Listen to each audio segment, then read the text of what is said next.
Phil back with another MCAT podcast after last 2 weeks just getting completely destroyed by the cars section. I think I'm back. I'm in the game. I'm ready to destroy. And I promise I didn't cheat.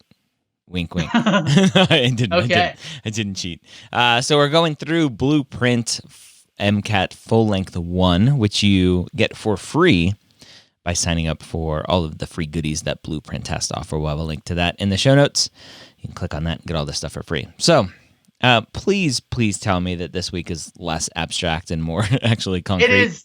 It is less abstract. The last two, I think, were probably the two most abstract passages in the entire exam. They just happen to be back to back. So this next one's quite a bit easier. Not quite as abstract about like what is the nature of like digital humanities and the way we look at it and that sort of thing. Yep. So let's go ahead and jump in. It's a little bit of a history passage here. So by the early 19th century, English industrialists were no longer even considering the possibility of a labor shortage. Malthusian ideas had reached such popularity that it was assumed that geometric expansion of the lower classes would always provide a ready supply of cheap labor.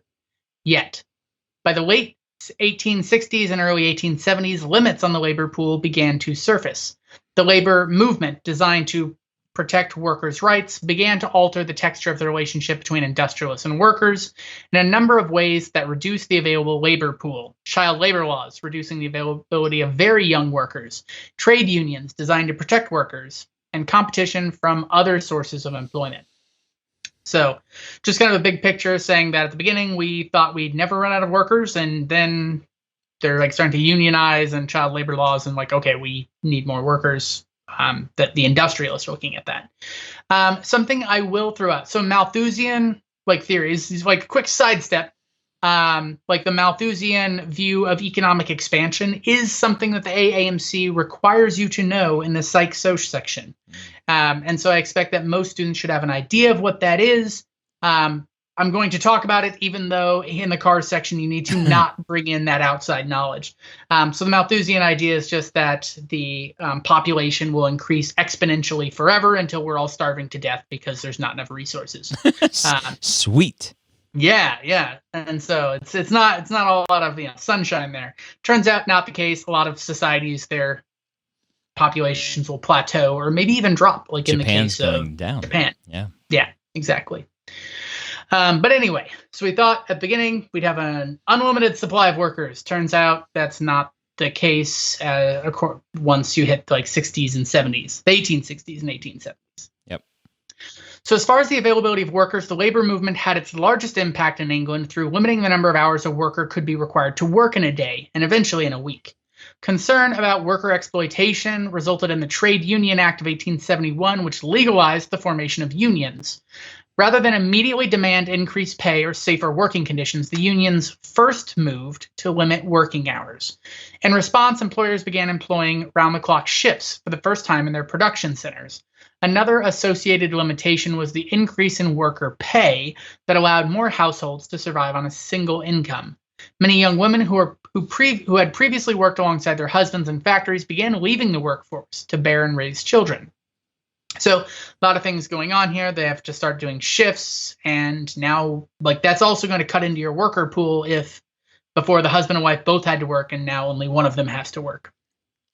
So to solve the problem of shortages in the labor pool, industrialists near the end of the 19th century generally took one of two paths. All right, I'm immediately like trying to separate these two paths, like contrast, I care.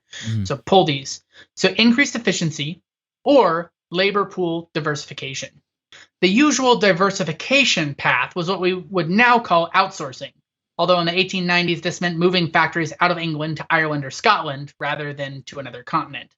While Scotland was and continues to be under the purview of the Parliament of the UK and thus subject to the Trade Union Act of 1871 and this other act of 1875, the militancy of labor movement activists was notably attenuated outside of the London area manufacturing centers. So basically these laws, despite applying to the entire country, really only applied in London. Yeah.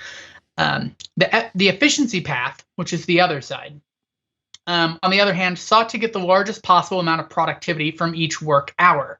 This approach included everything from technological advances to make manufacturing machines more efficient, improvements in machine design to allow faster, easier, and more effective worker movements, what we would now think is ergonomics, to simply pushing workers harder with both incentives and punishments. And so in order to get more out of their workers, they would outsource or they would just make their people really efficient. Yep. At the dawn of the 20th century, more and more manufacturing firms moved towards efficiency rather than diversification. Nonetheless, this move was hampered by repressive laws in both Ireland and Wales that made it difficult for labor unions to organize and effectively lobby for better worker protections. I do want to kind of like pause here. This says the move was hampered by repressive laws. That's the author thinks they're repressive. And so we care a lot about those, like the author's viewpoint. So that's something that's kind of like putting up alarm bells in my head. Several high-profile bankruptcies by companies that had invested heavily in efficiency improvements, almost entirely unrelated to the improvements themselves, also scared some from pursuing this path. Shareholders and financiers concerned with the next month rather than the next decade, then as now, often discouraged plant operators from making heavy upfront investments and changes to machinery and policy that would have allowed better production even with reduced labor hours available. Despite these trends, England remained well ahead of manufacturing efficiency in both the US and continental Europe, with the average English factory worker producing nearly $6.50 in value for every $1 paid, a ratio nearly double the averages elsewhere. So despite all these issues, the companies in England were still making a lot of money after paying their workers. Yep. So there we go. A little bit more of a history passage, just like a bunch of details. Want to like latch on to those contrasts, right? Like these two different viewpoints and like the pros and cons of the efficiency method, which they go into in the last paragraph as well. Yep. So, question 24. Yep. The passage suggests that the Conspiracy and Protection of Property Act of 1875 was intended to A. Protect the interest of large property owners. B. Prevent labor union organizing by labeling it as an illegal conspiracy. C. Protect the interest of workers. D. Help industrialists increase profits by creating more favorable labor conditions. All right, so I'm trying to find this Conspiracy and Protection Act. And it's in the third paragraph, about halfway down. Yeah, but it doesn't really define it. It just kind of lumps it in with this other one. So that's, oh man. So it says, while Scotland was and continues to be under the purview of the Parliament of the United Kingdom and thus subject to the Trade Union Act of 1871 and the Conspiracy and Protection of Property Act of 1875, blah, blah, blah. It doesn't define the act. So how am I supposed to know what it's for? So the idea is like what you were saying a moment ago, like, oh, this one kind of got lumped in with the other one. And they do give you more information about the other act. Yeah.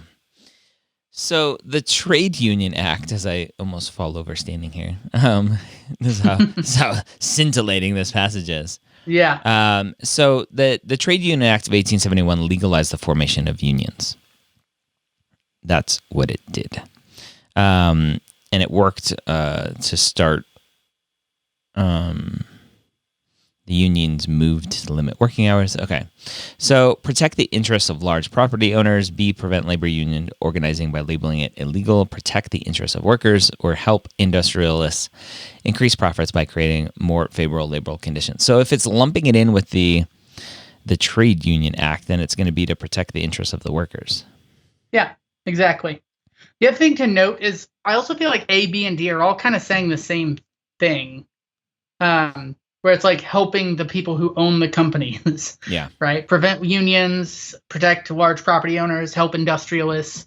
All those kind of seem kind of similar. And so I want to lean a little bit away from those. Okay.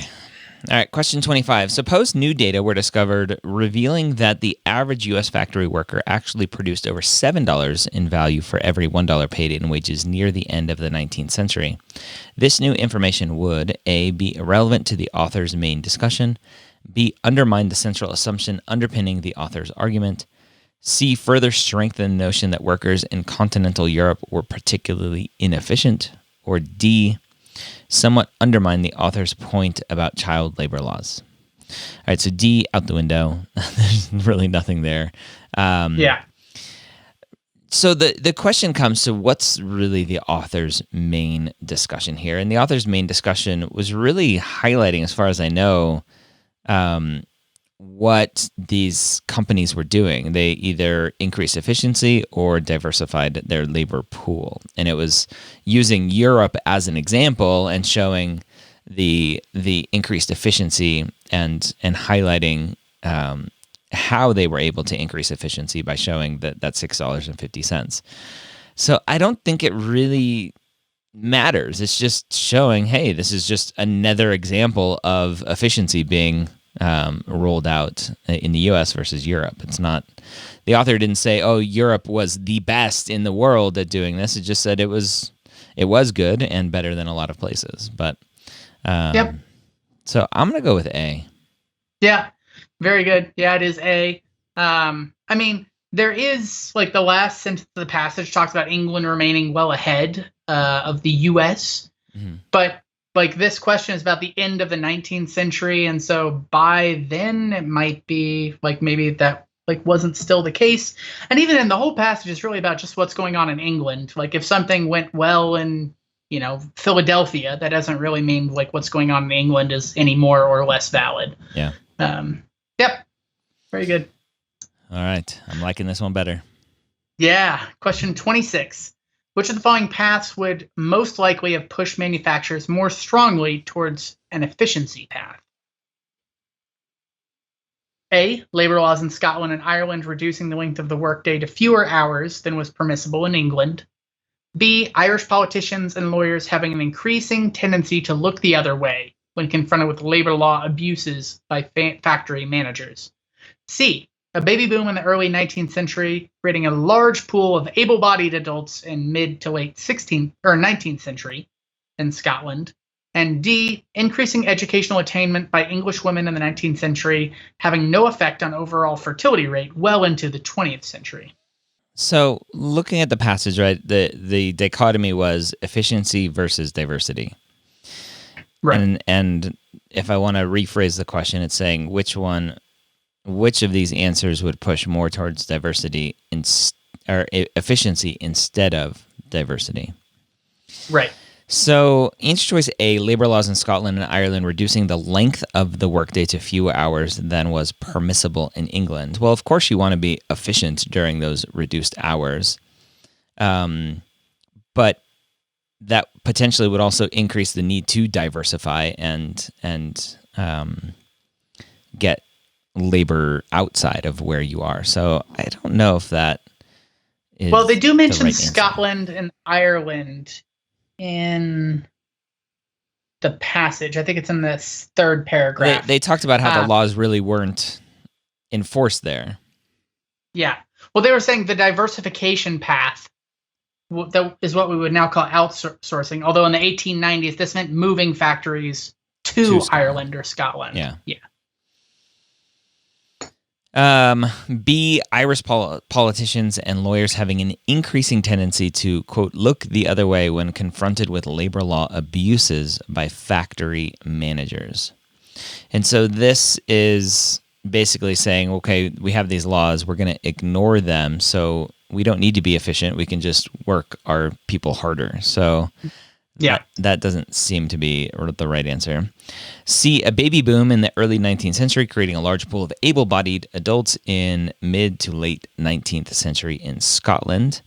So again, having more people to work, you don't need to be efficient. That was the whole point of the passage, was we assumed we were going to have lots of people to do all the work, so we don't need to be efficient or look at other places to do the work. So that doesn't make sense.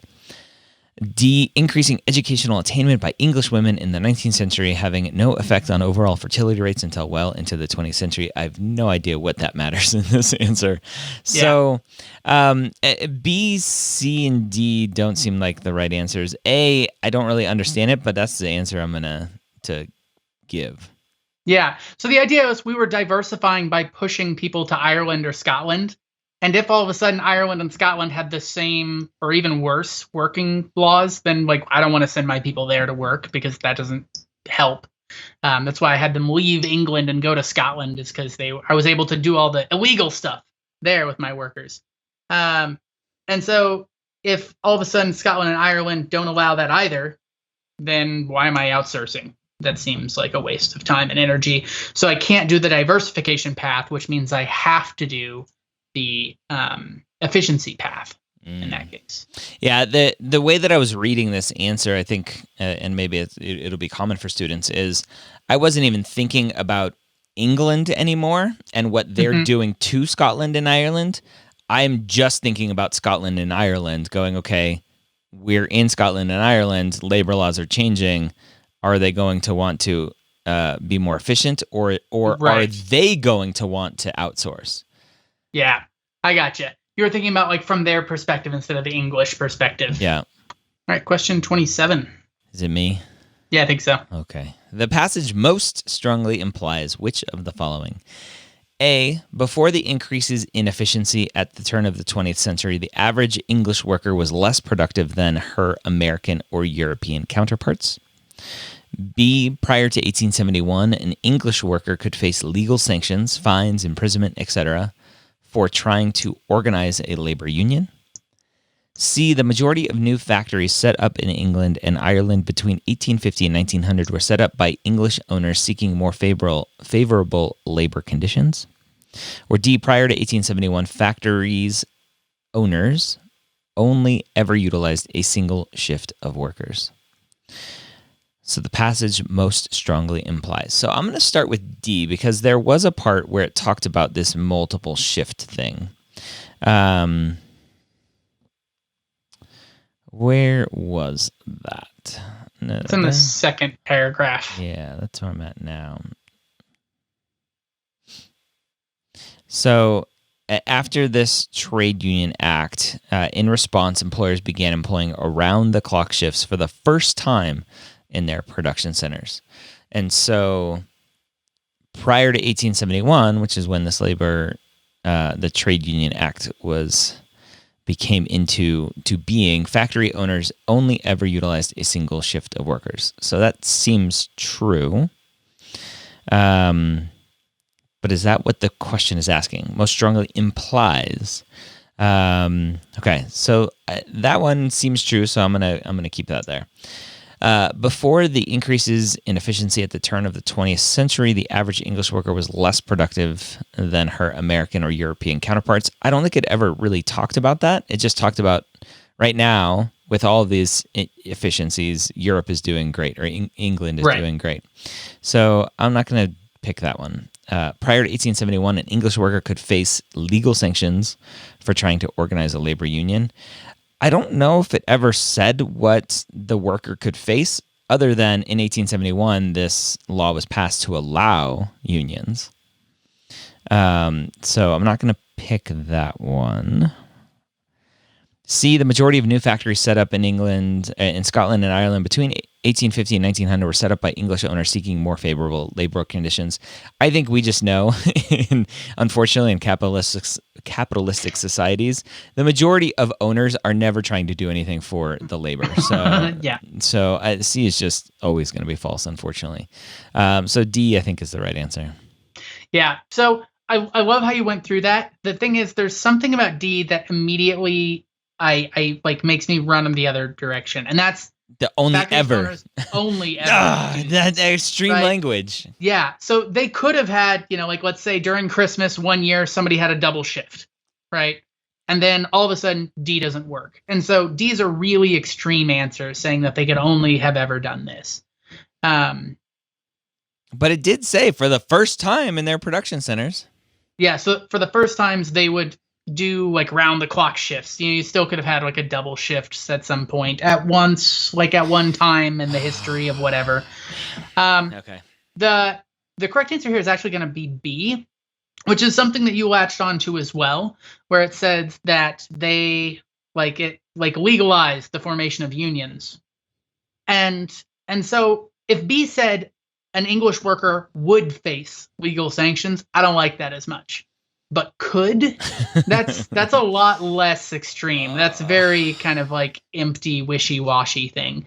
And so like, yeah, they could have, right? That could have been possible, rather than they only ever would have done this for sure. Like that seems like a really extreme answer choice. Yeah. So I would say both B and D have some relevance to the passage itself. And so a lot of times students might pick like A or C if they're reasoning outside the text.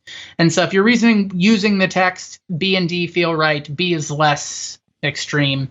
And so it's the correct answer. All right. Yeah. All right. I'm glad I'm getting these wrong so students can learn. Yeah, exactly. Well, I mean, it's like a really interesting thing. You start to kind of like figure out what your specific like weaknesses. I would always go out of scope. So I back in the day, I was the complete opposite of what you were doing. I would have picked those answers that had nothing to do with the passage because they make sense. Yeah. But that's not what the cars section is trying to test. Yeah. Okay. So 28, the author would most likely be in favor of which of the following company policies? A, solving labor shortages through mergers and acquisitions of companies with large labor pools. B, outsourcing manufacturing to third world nations with no real labor protections. C, avoiding expenditures on improving machinery as an unnecessary cost. D, fiscal planning that seeks long-term advantages even when there are short-term costs. So this was covered, and this just stood out to me because I am a nerd and like to think about this stuff. I think one of our current crises as a country in business is that we have CEOs who are only going quarter by quarter and not thinking long term. And so it stood out very much where it talked about shareholders and financiers concerned about the next month rather than the next decade often discourage plant operators from making heavy upfront investments in changes to machinery and policy that would have allowed better production even with reduced labor hours. To me, that sentence not only states a fact, but also seems like it's a judgment. Like this would have increased production and reduced labor hours, or reduced labor hours. So, especially when you look at the next sentence, which is like, despite these trends, England still remained well ahead. So you get the idea that the author didn't think that was smart. Yeah. But they still did really well, even though they were being stupid about this thing. Yeah.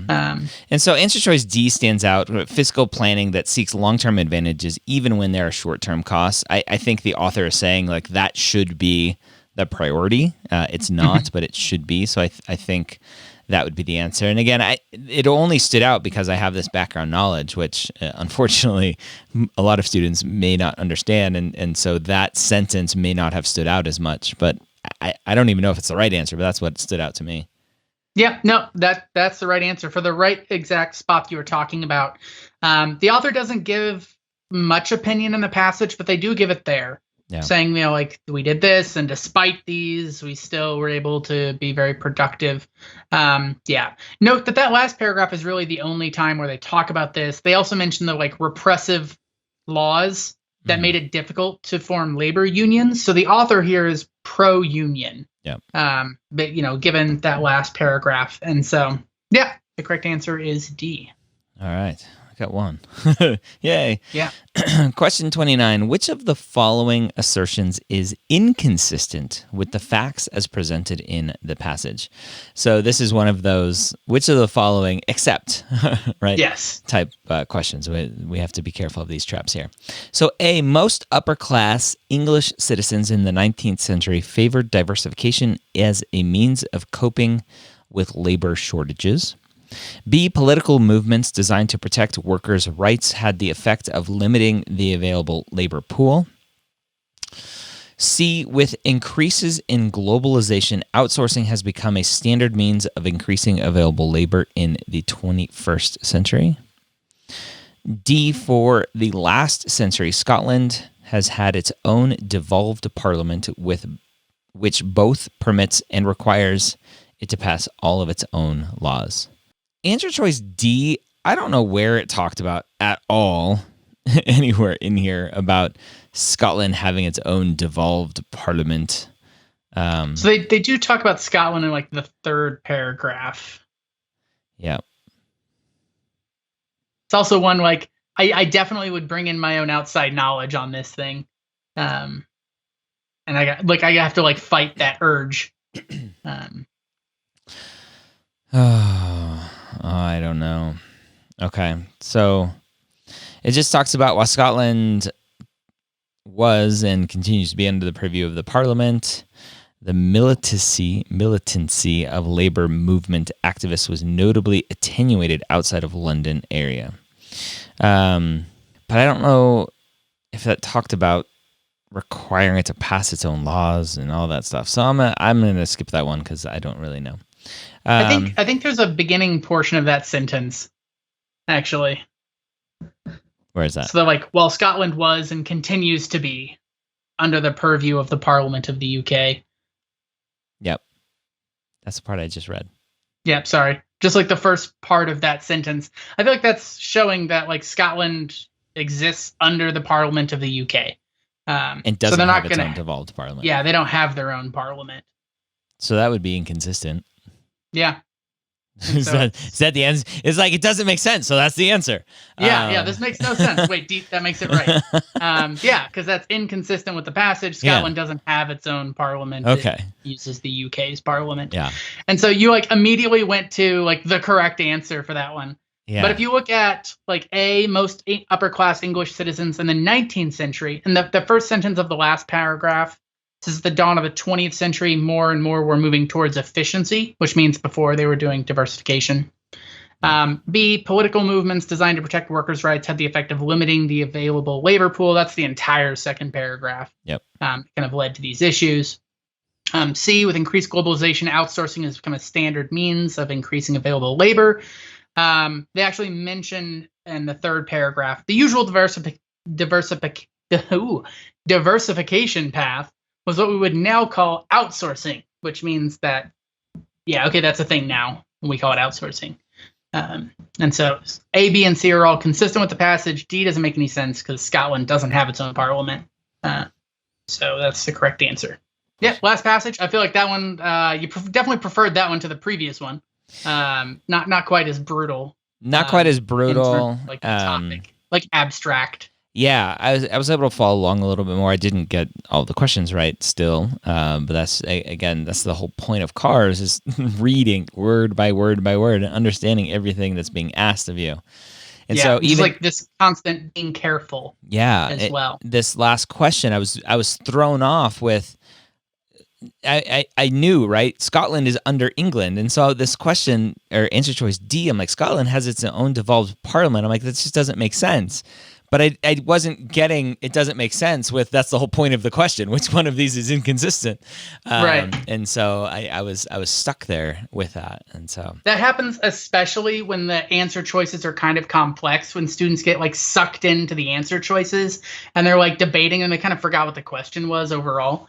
That happens a lot with students.